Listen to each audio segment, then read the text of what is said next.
Welcome back to Bookshelf. Bret Easton Ellis's 1991 novel American Psycho isn't just a book you read, it's an experience you survive. It's one of the most argued over, controversial books of our time because it throws you right into the mind of a monster and into the slick, empty world that made him.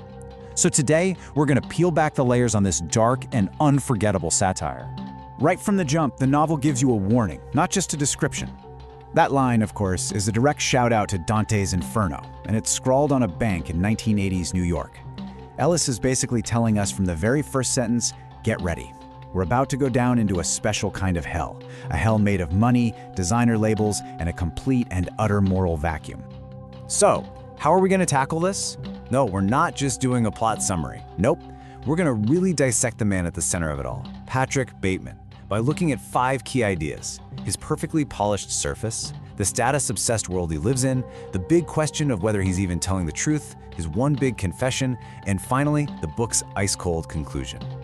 All right, first up, the surface of a man. You see, the novel spends an almost painful amount of time describing Patrick Bateman's external life, his apartment, his clothes, his workout, and of course, his famously obsessive morning skincare routine.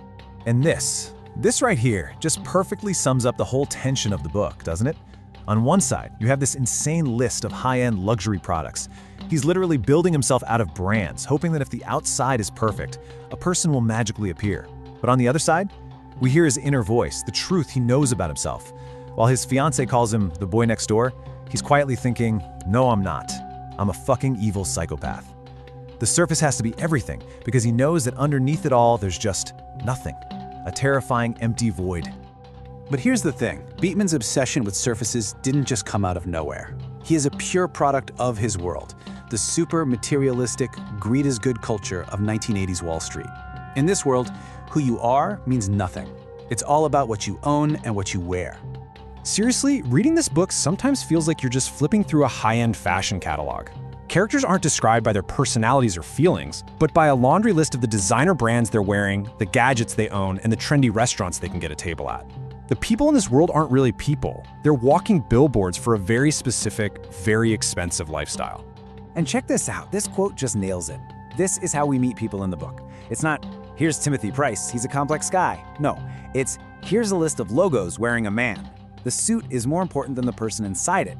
And this creates a world where everyone is so busy looking the same that they literally can't tell each other apart. They're always mistaking one person for another. And remember that detail? It's going to be really important later. So what does this all boil down to? It's this idea of a surface culture. The book is basically arguing that when a society only cares about what things look like on the outside, its people become completely empty on the inside. And Patrick Bateman, well, he is the horrifying logical conclusion of that entire idea. If the surface is all that matters, then whatever's going on underneath, whether it's kindness or pure psychopathic rage, is totally, utterly irrelevant. Which leads us to maybe the biggest question in the entire book. Did any of the horrible stuff he talks about actually happen?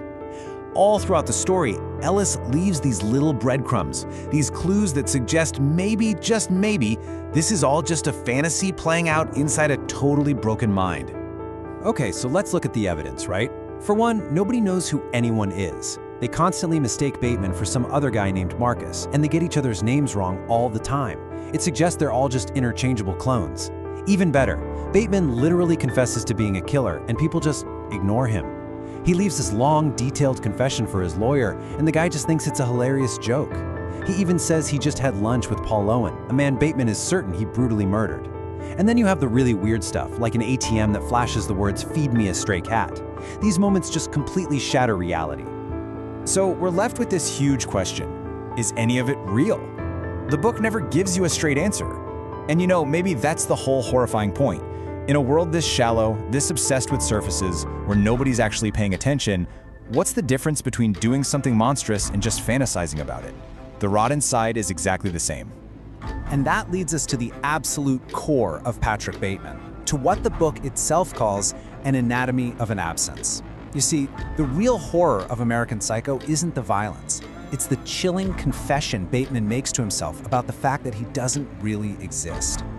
This is without a doubt the most important passage in the whole novel.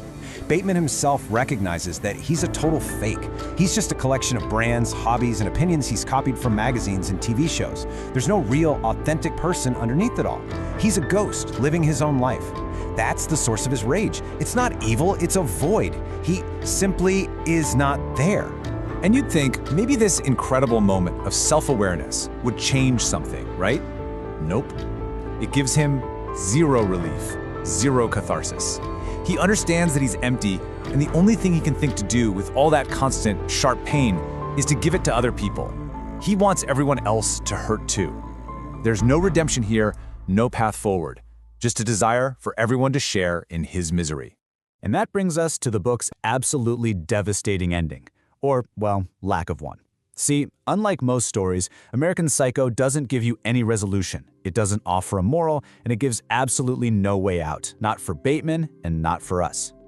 So after everything, after hundreds of pages of horror, Bateman basically concludes that his confession, the entire story we just read, meant nothing. No new knowledge was gained, no great understanding was reached. He is right back where he started, trapped in the same meaningless loop of making dinner reservations, comparing business cards, and suffering a private, insane horror that nobody around him can see or would even care to look for. The very last words of the book are on a sign on a door, but they're not really about the bar. They're for Bateman, and they're for us. There is no escape. Not for him, trapped forever inside his fake, abstract self, and maybe the novel is suggesting not for a culture so lost in the surface of things that it can't even see the monster staring right back at it. And that is the terrifying thought it leaves you with. What happens when there is no exit from the emptiness we've created? If you love timeless stories and deep literary journeys, don't forget to subscribe to Bookshelf.